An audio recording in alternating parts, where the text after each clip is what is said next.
All right, hello everybody. Thank you for being here today. I am introducing, one at a time, I'm introducing authors Sarah Hulse and Shan Ray, and our first reader will be Sarah Hulse. She's received her BA from the University of Montana, her MFA from the University of Oregon, was a fiction fellow at the University of Wisconsin-Madison. Her debut novel, Black River, has been longlisted for the 2015 Center for Fiction First Novel Prize and was an American Booksellers Association Indies Introduced title, an Amazon Best Book of the Month, and an Indie Next List pick. Her stories have appeared in Willow Springs, Witness, and Salamander. A horsewoman and fiddler, all right. She has spent time in Washington, Montana, Idaho, and Oregon. She lives in Spokane, Washington, and she's excited to read for you.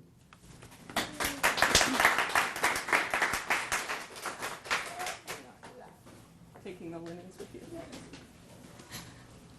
I am excited to read for you, and I'm really bad at adjusting these, so can you hear me? Okay. Here, you can, someone else do it. You're tall. How's that? Maybe a little tall. How's that? Now can you hear me? Now just get right up in there. Okay. I have to be able to read my book. And as I always tell people, no, I'm not planning on texting during the reading, but if I don't have my little stopwatch up, I talk like an auctioneer. So I'm going to read from Black River today. Usually when I read, I like to pull from scenes from sort of a few different elements of the book, but today I'd really like to focus on one of the central relationships in the book, which is the relationship between my protagonist, Wes Carver, and his wife, Claire. So I'll talk a little bit more about the book as a whole in a minute, but the first thing I want to start with is I'm just going to read a little bit from the very first chapter. The music, she thinks, is supposed to comfort. It's meant as a kindness. They are relentlessly kind here. It comes from a small plastic stereo the nurse switches on after helping Claire onto the bed. Claire thinks she recognizes the melody and feels mildly ashamed for not being able to put a name to it. Wesley would know. He's outside in the waiting room, not reading, not watching the endlessly looping cable news, certainly not placing pieces in the unchanging, half-completed jigsaw puzzle near the registration desk. No, Wesley goes still at hard moments, sets his jaw, lets his features stiffen into an impassive mask, quiets his hands.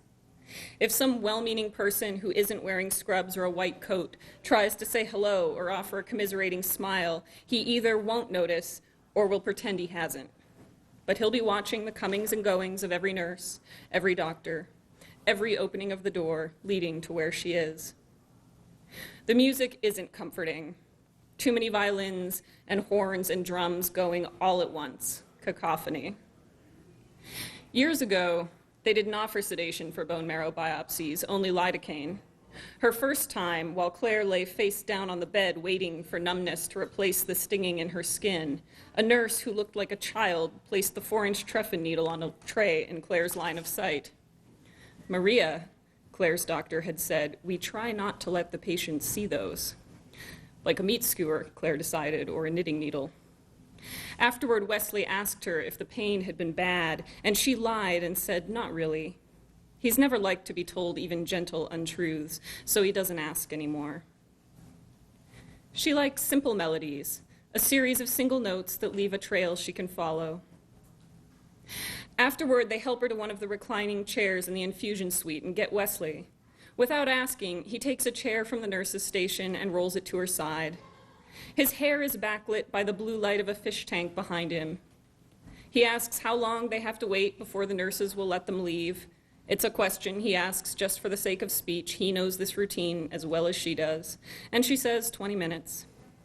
She's about to tell him she's cold, but he's already standing, moving across the room to the heated cupboard with the warmed blankets folded inside. Wesley hates coming here, but he now occupies this place as though it is their home, with none of the deference he showed the staff in those first days and weeks. They've become used to the hospital in different ways, she and her husband. Claire feels less like herself here, meeker. She lets people usher her from room to room, guide her through the stages of her illness. Wesley treats the hospital as territory to be conquered. He is impatient, uninterested, for the first time in his life, in policies or procedures. Wesley is one of those Montana men whose mouths hardly move when they speak, for whom words are precious things they are loath to give up. Here, though, she's heard him raise his voice at the nurse's station loud enough that she can hear him in her room down the hall. Here, he has interrogated and threatened and once even begged. Sometimes, when he thinks she's asleep, he prays aloud. He is confrontational with God. One of the nurses breezes by, depositing 2 cans of orange juice on the table. More of that maddening courtesy, snacks for the spouse as well as the patient, unasked. For a moment, neither Claire nor Wesley moves, and then she begins to unwrap herself from the blanket. "Don't," he says, "I'll get them." "Wesley," she says. The cans have pull rings on top. He can't manage pull rings. He fumbles with one anyway, his skewed fingers unable to get enough purchase on the ring to lift it. His face doesn't betray him. Sometimes Claire thinks he trained all the expressions out of his face when he was working at the prison. But she watches the skin over his swollen knuckles blanch and knows it hurts him. "Wesley, please." The can slips from between his fingers and clatters against the tile, rolls under her chair. He leans forward to pick it up, but stops halfway, bent, eyes in shadow. Claire reaches from beneath the blanket and puts her hand on his bowed head, brushes his hair back from his forehead. It's reddish blonde, a color more suited to a little boy than a grown man. "Leave it," she tells him. "It tastes tinny anyway." Claire hopes that when Wesley dies, it will be quick. Heart attack, stroke, aneurysm. She cannot imagine him with a lingering illness like this one, cannot imagine him subjecting himself to the doctors and nurses, bearing whatever necessary pain they might inflict. Not after the riot. It's always the 2 of them waiting for the lab results to come back, for Claire's name to be called, for the drugs to drip into her veins, waiting for remission, waiting for news, good or bad. Now they're waiting in one of the exam rooms in her oncologist's office, on the bench beside the empty countertop, where he will plunk down his laptop, open the lid, tilt the screen toward them. Wesley is sitting nearest the counter, so his body will be between hers and the doctor's numbers. The verdict. She aims her eyes out the window. The September light has just begun its slow fade from summer bright, and its gentle cast gilds the edges of the buildings downtown. Claire has never grown to love Spokane, has never come to think of it as her home.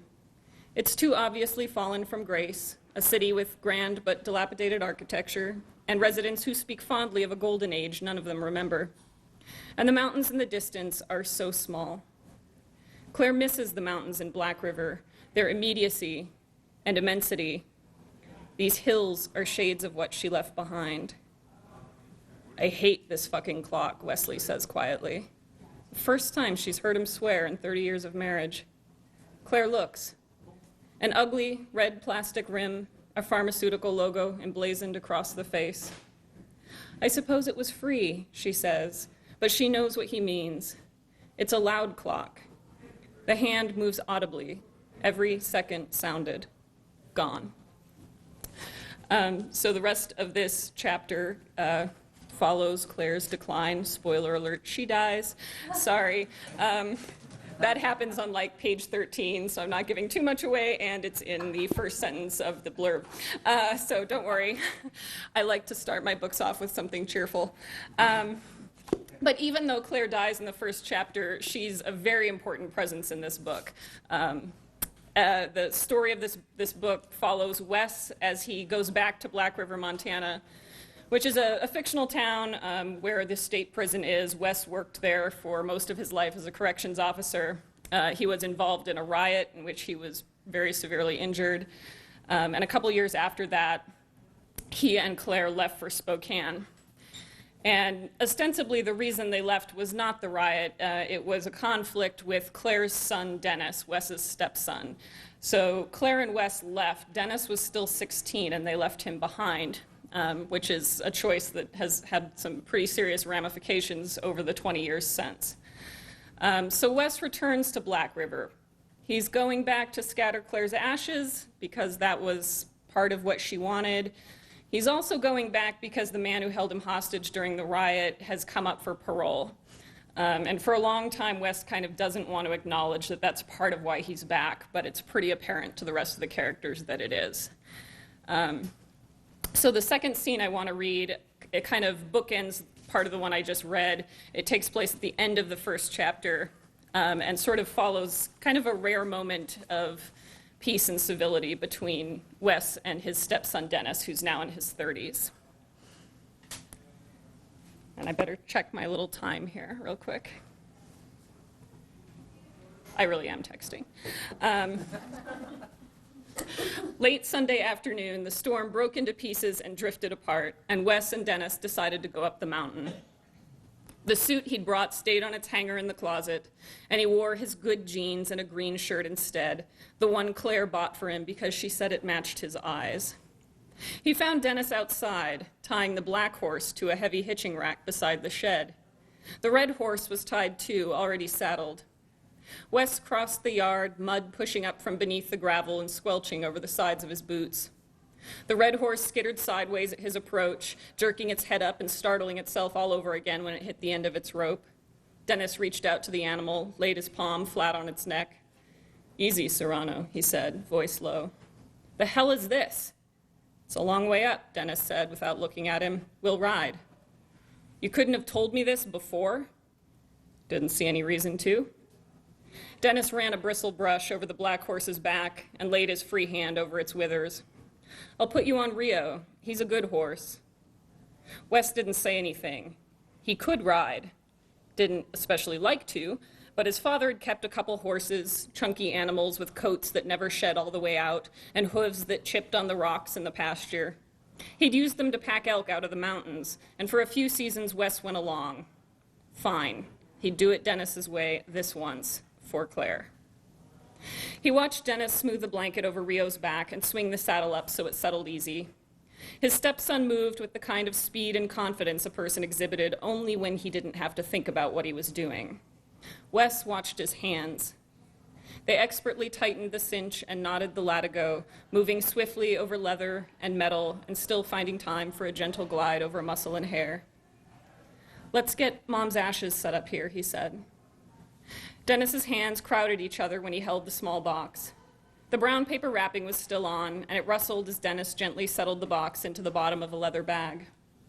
He tied it to the skirt of Rio's saddle so it lay against the horse's flank and rose and fell slightly with the animal's breath. Dennis turned away from the saddlebag too quickly. "Ready?"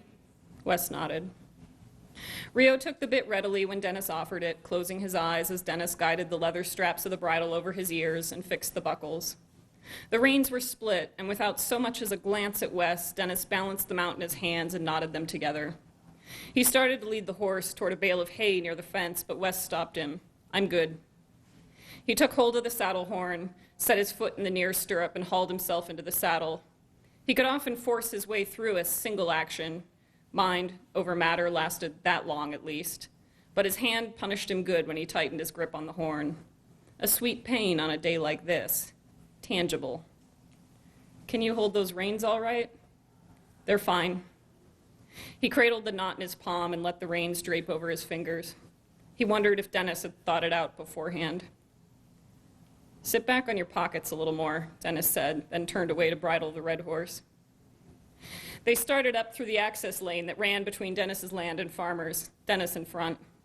That red horse was a firecracker, but Dennis rode him with a natural calm. His spine was absolutely straight, and Wes suddenly remembered this about him, this perfect posture he had always had, even as a teenager when most boys slouched like they'd slipped a few notches back on the evolutionary scale. Rio settled easily into step behind the red horse, his head and neck swaying slightly.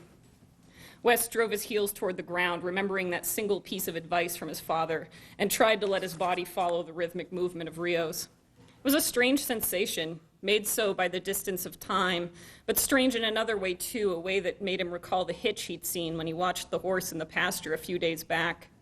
Rio's hind legs moved stiffly, with an up and down jerkiness, like pistons short on grease. "His horse has got arthritis," Wes said. Dennis turned in the saddle, and Serrano started jigging. He watched Rio for a minute, and the muscles at the sides of his mouth tautened. "He's old," he said, the words like a sigh. This ride going to be too much for him? No, Dennis said, but he didn't sound sure.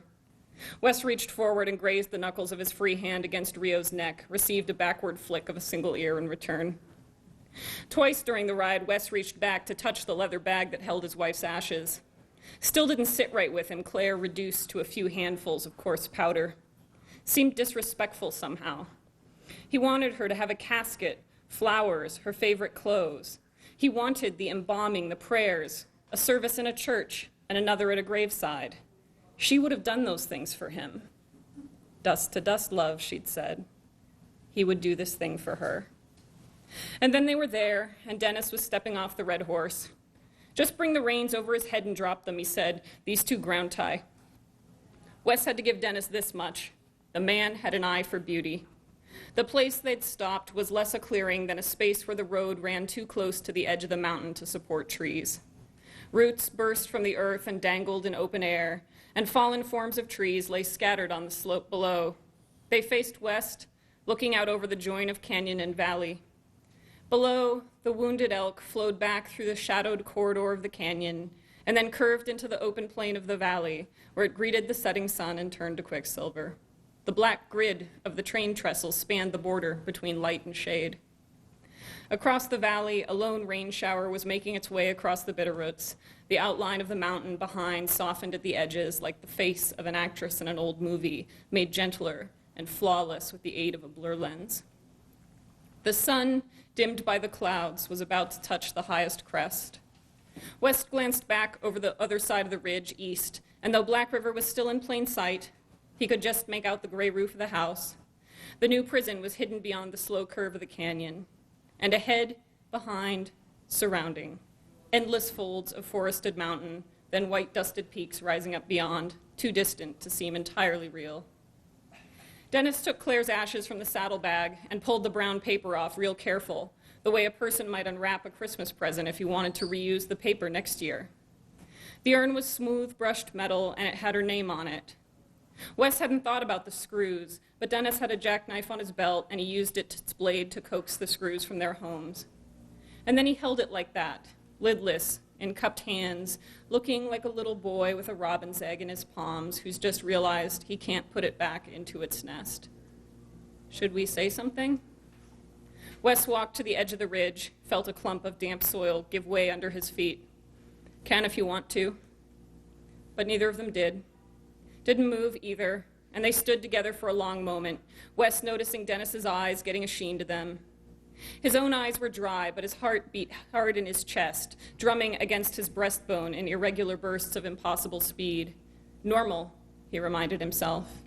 Normal for the permanent absence of a person to derail his heart from its rhythm, as though his grief were trying to kill him, send him wherever his wife had gone. He thought he was ready for this. Ready for her to be gone. He'd known Claire wasn't going to get better, known it for a long, long time, hard as he'd tried to deny it. He'd already gone through all the anxiety, the anger, the shit the folks with the hospice were always wanting to talk about. Anticipatory grief, they called it. Hell of a name, like he was looking forward to her death. The least he should have gotten for going through that was an easier time when the time came. And Wes had been foolish enough to think he'd earned that much, earned a reprieve from the shock at least, from the sharpest edge of new grief. But now the time had come and Claire was gone, and it was not easy, and he felt it all. Beside him, Dennis unfolded the top of the plastic bag. Wes didn't look, didn't want to know that whatever was left of his wife now looked like kitty litter or playground sand or whatever hideously mundane thing human ashes might resemble. You do it, Wes said. His stepson took a handful of ashes and one of the horses sighed, and Dennis opened his hand. What was left of her caught the wind and eddied out over the valley. Thank you.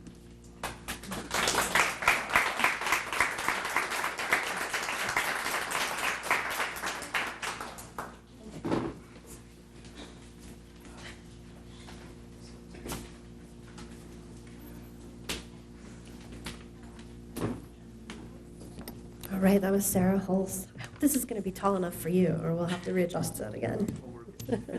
Nothing like a midget opening. So next is Shan Ray.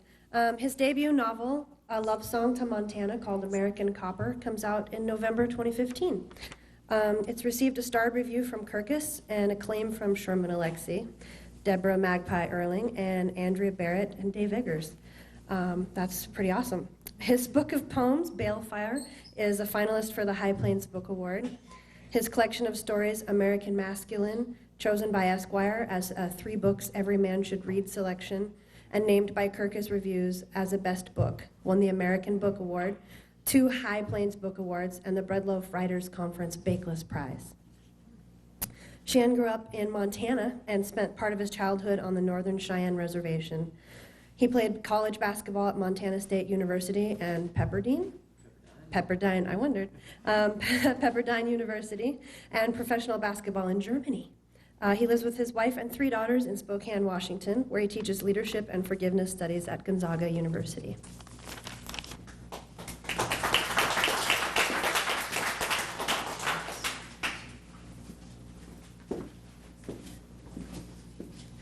This is just the right size. Let's see, we're down here somewhere, right? There we go. Get it. No, you're fine. I think that's the top of it. Okay. Good to see you all. That's the funny thing about basketball. There's a few unique things that occur for basketball players. For example, I was the shortest person on every team I was on. So in Germany, we had 3 7-footers on my team. So yeah, and that's strange because I always feel small and light and quick, but I'm actually not. But anyway, probably just from being around all those big guys all the time, you know.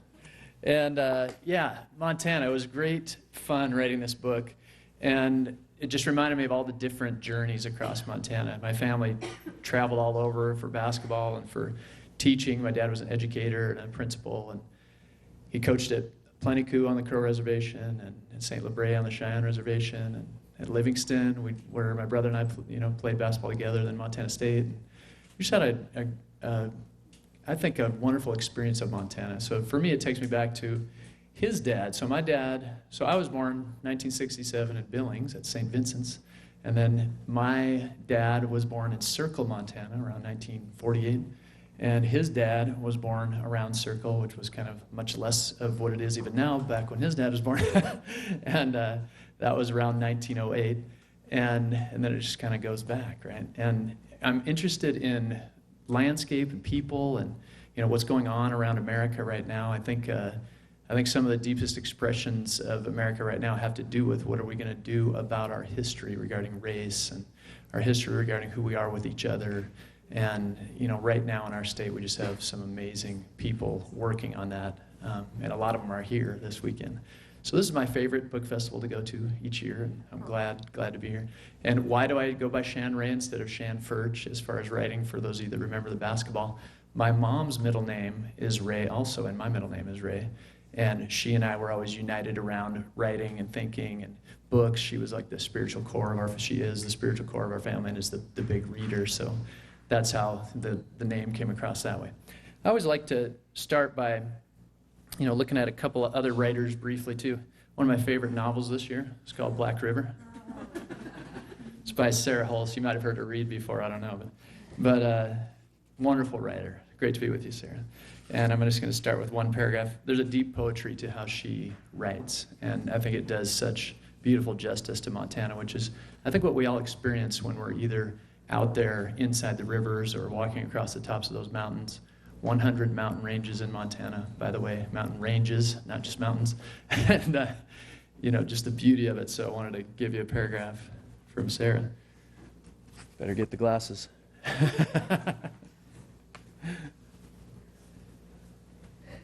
Okay. Wes watched his breath appear faintly before him with each exhalation. He squinted into the dark but couldn't see the horses. He could hear them, though, beyond the circle of light cast by the security lamp mounted on the side of the workshop. A shifting weight over frosting grass, a clink of steel shoe against hoof sole, a long trembling sigh. It's not for nothing that this book is doing awesome right now. Okay.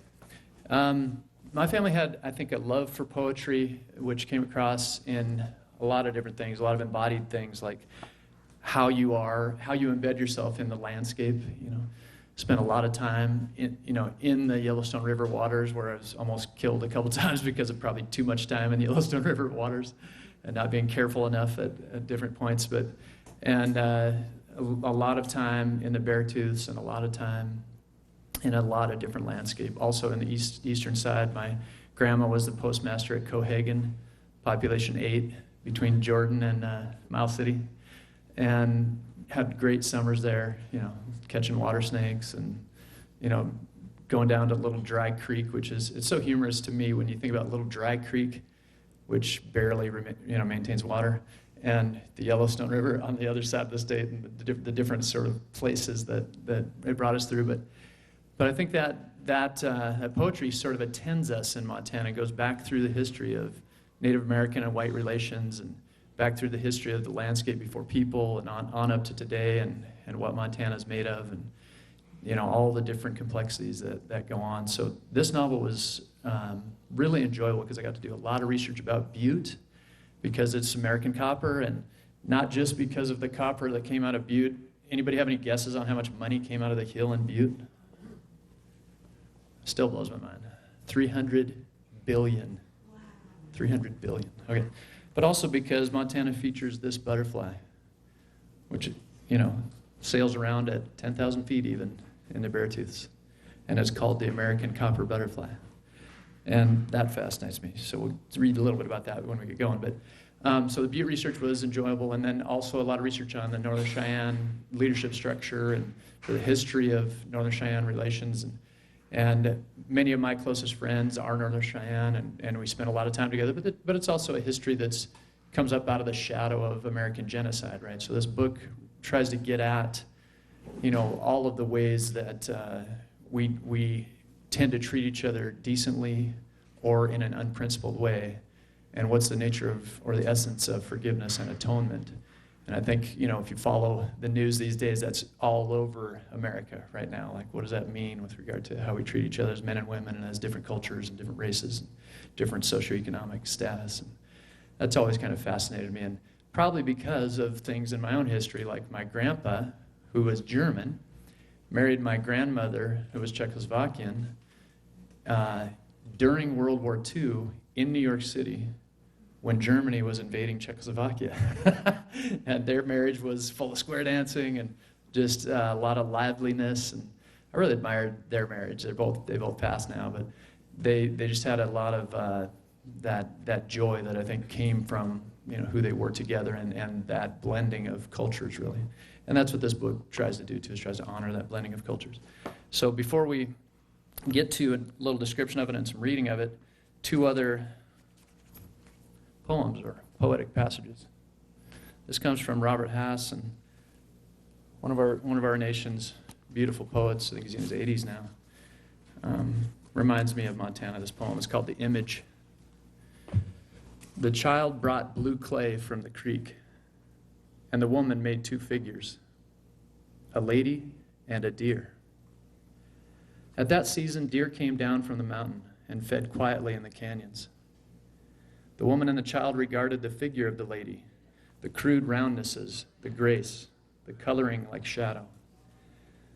They were not sure where she came from, except the child's fetching and the woman's hands,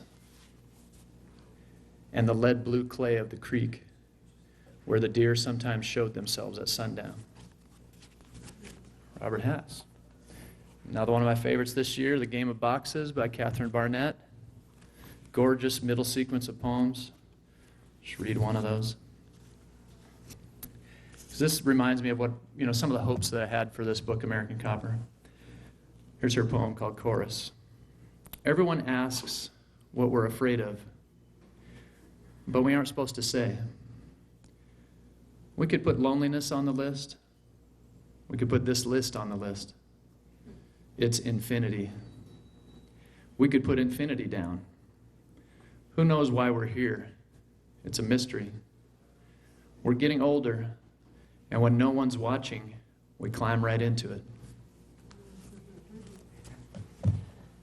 So American Copper features the daughter of a copper baron, and most of the action takes place between about 1908 and 1935, though it goes back to 1864 and the Sand Creek Massacre when U.S. cavalry massacred the Cheyennes on Sand Creek, women and children, elders, and sort of catches that story back in early 1900s with the descendant of Black Hill, who was a peace chief of the Northern Cheyennes. And that descendant's name in the book is William Blackkettle, and he's an excellent horseman, and him and his friend Raymond Kilsnight are team ropers. And my family had a lot of rodeo in it growing up too, so it was also part of the research was consulting my uncle, who's a great horseman. And we did have to make quite a few little changes, He's like, yeah, horses aren't going to do this in this moment, or or this isn't going to be able to happen. So, and I would ask him, well, how'd you get to that one? I know I know you've ridden horses. He's like, well, I talked to my team roping champion friends, and then they said this. I was like, okay, good. And so it was fun. We had a good conversation. But you've got Evelyn Lowry, this daughter of a copper baron, and you've got William Blackkettle. And then you've got this son of a sharecropper raised on the High Line, kind of a hulking type, large man with not a lot of words, kind of with Sarah. That's why I was smiling when Sarah talked about the words for Montana men sometimes. And, he is pretty much afraid of women with all of his heart. And he's also a huge bar fighter. So you got these three people sort of moving through the Montana landscape and trying to look at, what their lives mean. So this part of the story just starts us out with Evelyn, and we'll read that. Okay. Just from the beginning of the novel.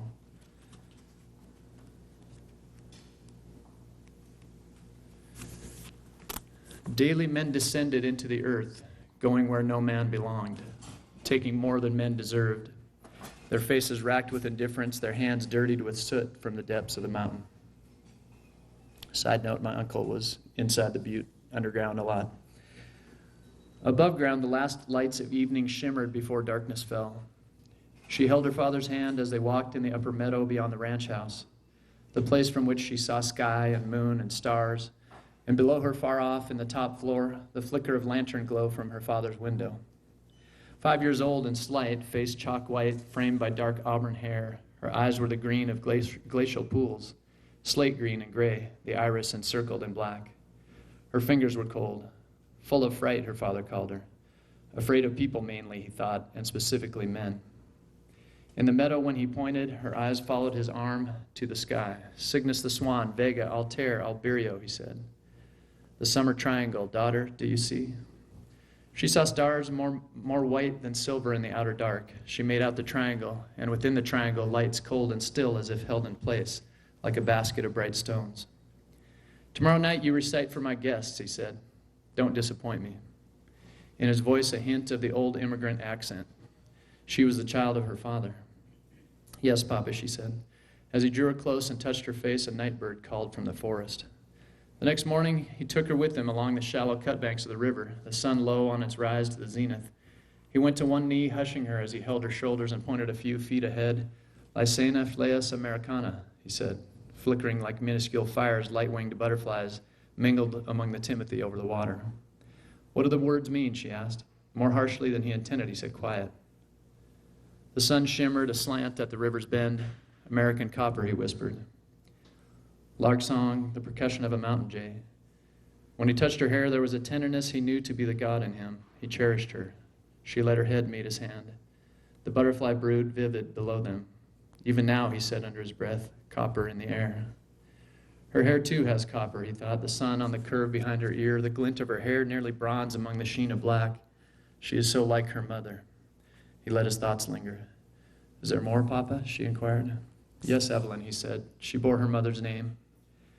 Butterflies of the Lycaenids, or gossamer-winged family, he continued softly, of the race Elfleas americana, binomial name Lycaena fleas derived from the Greek phlegeo, to burn up. Named by Carl Linnaeus of Sweden in 1761, of the kingdom Animalia, phylum Arthropoda, class Insecta, order Lepidoptera. In Montana, not simply the small copper or the common copper, but the American copper butterfly. She smiled openly, pressing her torso back into his chest.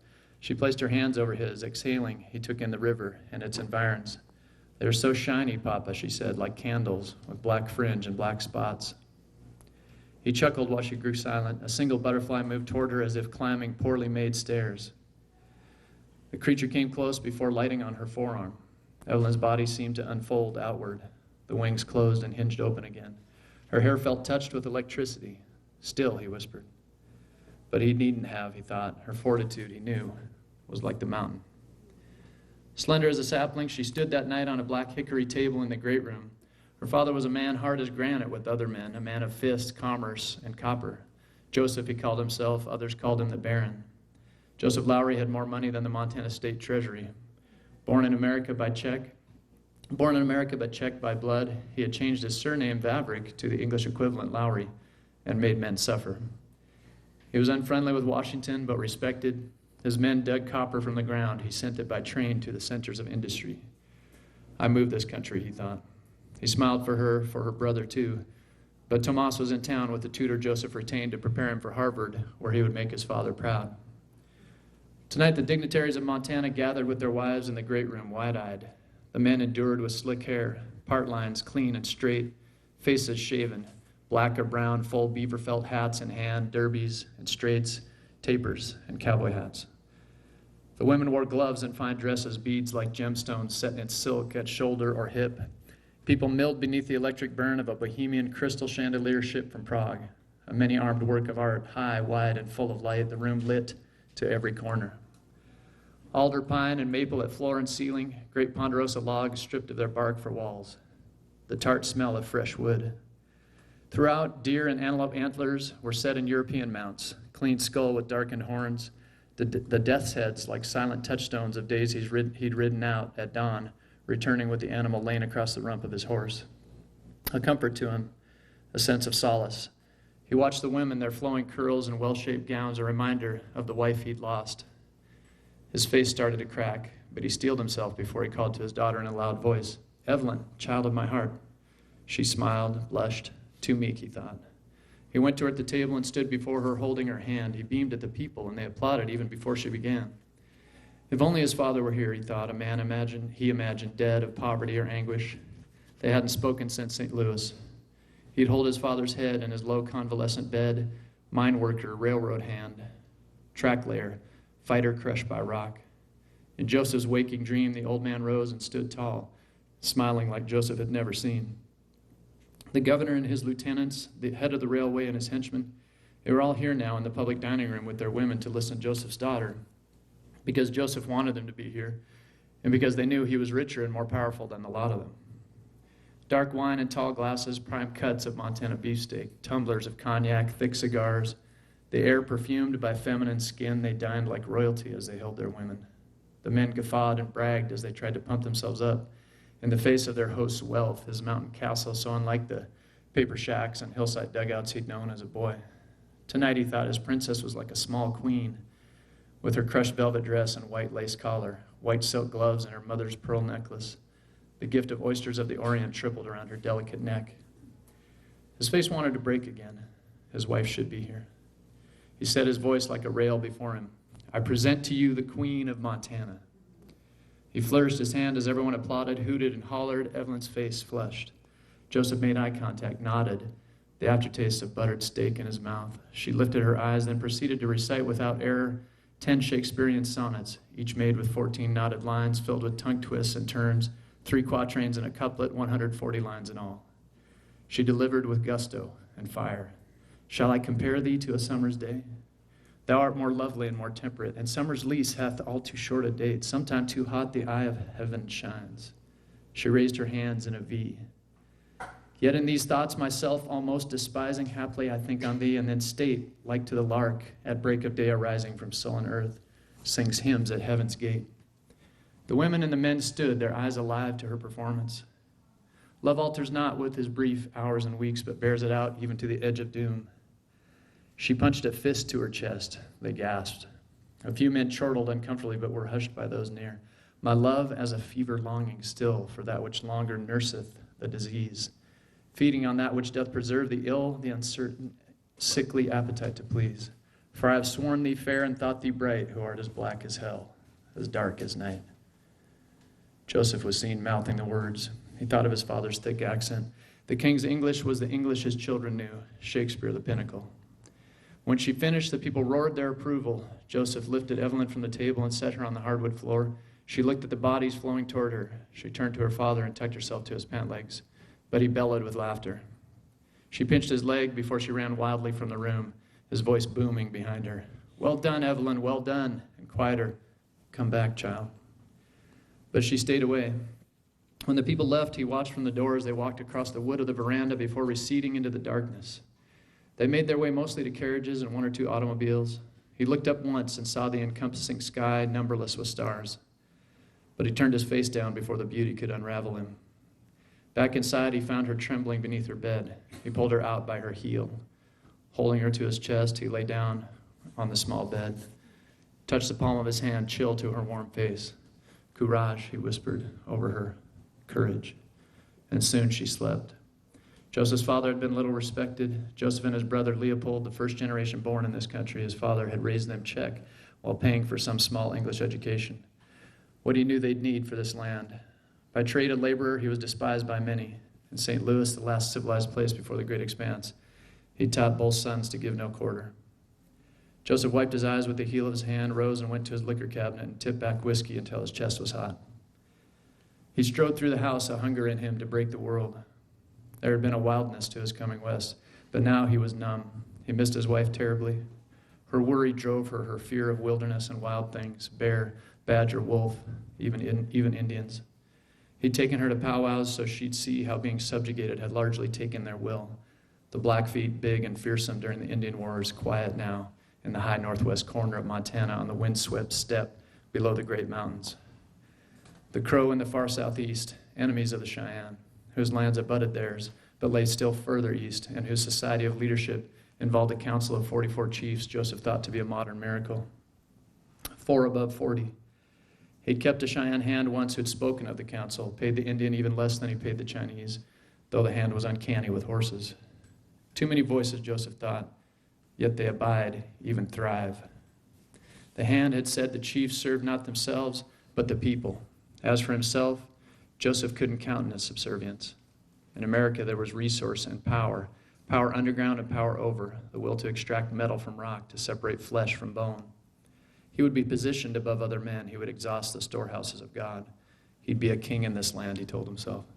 He felt sorry for himself. He didn't want to drink, but he propped himself on his elbow, drinking bourbon from the bottle until he heard the glass butt of it thud on the floor below him.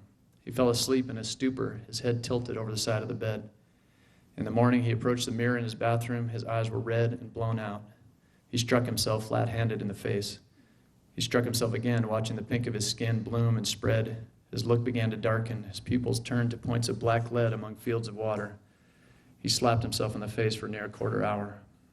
By the end of it, his hair was wrung out over his forehead and his neck glistened with sweat. He needed more wealth, he thought. He washed his face in the hand basin before he dressed and went out into the great room.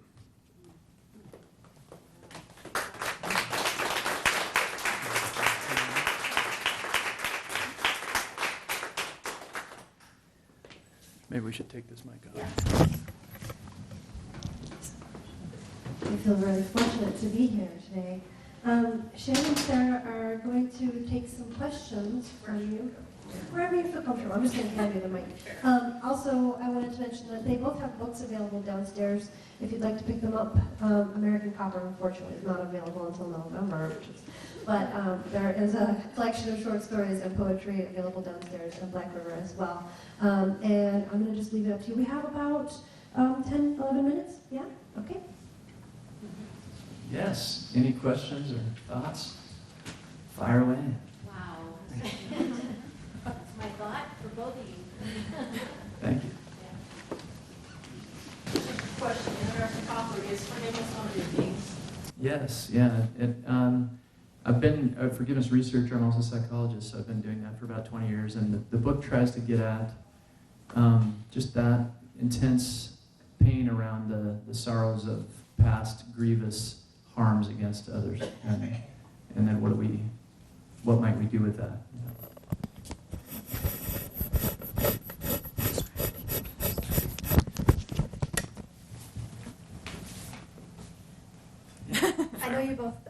living in Spokane, but Yeah. you're writing about Montana and these northern areas. Do you want to talk about how that's happening in your life? Sure. I don't have the long history with Montana that some people do, but I've lived kind of in the West all my life. I was born in Southern California, don't hate me. But we moved to Spokane when I was about 5, so I grew up there. And in college, I had gone to Georgetown, to the School of Foreign Service. I stayed for a semester because I hated it. I'm still very interested in a lot of those topics, but I kind of realized I was more interested in the people than graphs and charts and policy. So I transferred to the University of Montana and became an English major, so much to my father's continued chagrin. And I just fell in love with it. I kind of knew I would. And it was an interesting situation because, as we have big states out here, and I'd have people say, well, why didn't you go to the University of Washington? And I'd say it's much farther away and more different than for me from Spokane to go to Montana. I was a horse person. I got my first horse when I was in college. Talk about a financially poor decision. But it was really wonderful, and I had the chance to kind of travel around the region with the equestrian team here, trying to, ride horses that had only ever been ranch horses in their life. And so once I left, it just stayed on my mind. I taught high school in North Idaho for a while. I did grad school in Oregon. But the longer I was away, the more, I would feel my love for Montana. I'd love to come back sometime. It's that pesky job thing that keeps me away.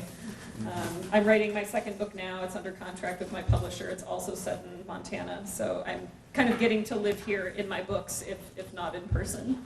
That's great. Can I follow up? Do you both wind up having to travel back and forth to Montana a lot when you're writing your books in the research process? Every excuse I can. I certainly come when I can. Nice thing about being in Spokane, one of the good things about living there is that I can come over a lot. I mentioned I have a second book under contract. I'm having to write it about half the time that I wrote Black River, which has been a bit of a challenge, so I'm working part-time and living with my father, which was not quite what I intended to do in my 30s. But we joke that I'm one of the few millennials who moved back in with a parent because I found professional success. And a perk of that has been a somewhat more flexible schedule that does let me come over for events like this. That's great. And my parents live in Bozeman, so I'm over here all the time. And when I was working on the novel and also the short stories that are downstairs, one of the short stories downstairs is called The Great Divide, and that became the core that started this book. And that and this book, I usually just have a notepad or a recorder with me when I'm going through Montana and just sort of noticing certain things and writing them down. And then I also I love the Montana photographers. And if you've seen Craig Hergert's work, for example, him and I worked a deal together, and I have all of his photos up at my writing website, which is shanray.com. But they're so evocative that I'll often just surround the writing table with those photos, and then have the notes, and then try to put things in. And then in going through revision rounds with the novel, a lot of them are very specific, like all the different types of trees in Montana, where and how to place them inside the novel, and then how do we want to use wildflowers. Those would be one whole round of revisions. What's the nature of the Powder River versus the Yellowstone versus the Flathead Lake area, and then what about all the bird life, and so it's just a lot of trying to, and talking to a lot of my family members who tend to be wilderness-oriented people, and what do you notice about this bird, or what do you notice about that, just a lot of conversations.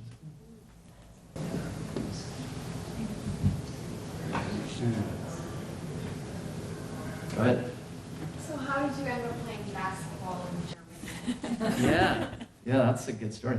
Well, I did love basketball, but I was tiny. So as a freshman in high school, I was 5'2" and weighed 95 pounds. And I thought it would not be a possibility for playing basketball later, but I figured, well, I'll put in as many hours as I can and see where it goes. And the Cheyenne Reservation was very important to that. My friends, Russell Tall White Man and Cleveland Bement, Blake Walks Nice, and just some beautiful players. So I think we all sort of loved basketball together. Leif Haugen was another one. and then during my day in high school, it was basically the team I was on at Park High School had really good teams, and Hardin High School with Jonathan Tixon, we had great teams. So we would just face off against each other all the time. So all of that growth, and I guess the answer to how did I end up playing in Germany was probably 8 hours a day before my junior year. I played that whole summer 8 hours a day of basketball. And then I played 10 hours a day before my senior year. And then throughout college, I played about, and not just on your own hours, not hours with other people.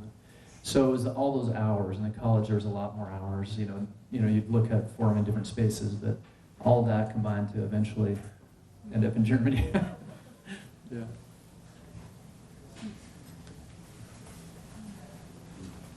Okay. Thank you so much. Sarah and I will go downstairs. It's just downstairs and to the right.